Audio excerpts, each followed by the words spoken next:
la Première Guerre mondiale est signé le 11 novembre 1918. La joie de la victoire est endeuillée par la mort d'1,5 million hommes, jeunes pour la plupart. Le 20 novembre 1916, alors que la terrible bataille de Verdun est dans tous les esprits, l'idée est émise que la France honorerait un soldat mort bravement pour la patrie.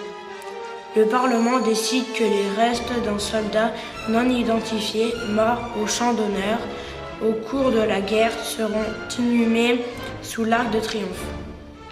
8 corps de soldats français non identifiés, choisis sur les différents secteurs du front, sont alors transportés dans la citadelle de Verdun. Le 10 novembre 1920, un jeune soldat désigne par le dépôt d'un bouquet de fleurs le cercueil qui doit être amené à Paris. Le 11 novembre 1920, au matin, après une cérémonie au Panthéon, le cercueil est déposé dans une des salles de l'Arc de Triomphe aménagée en chapelle ardente.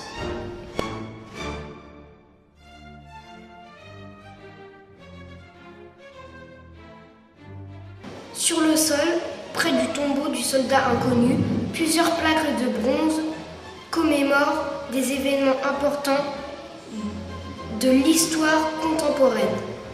La proclamation de la République, le 4 septembre 1870, le retour de l'Alsace-Lorraine, le 11 novembre 1918 et l'appel du 18 juin 1940. Et elle évoque également le souvenir des combattants et des résistants de la Seconde Guerre mondiale, ainsi que celui des morts pour la France, en Algérie, Tunisie et Maroc. En 1923, un journaliste lance l'idée d'une flamme du souvenir sur la tombe du soldat inconnu. L'idée est aussitôt approuvée par une opinion publique profondément marquée par le sacrifice de ses morts. Le 11 novembre 1923, pour la première fois, la flamme est allumée par André Maginot, alors ministre de la Guerre. Depuis cette date, la flamme ne s'est jamais éteinte.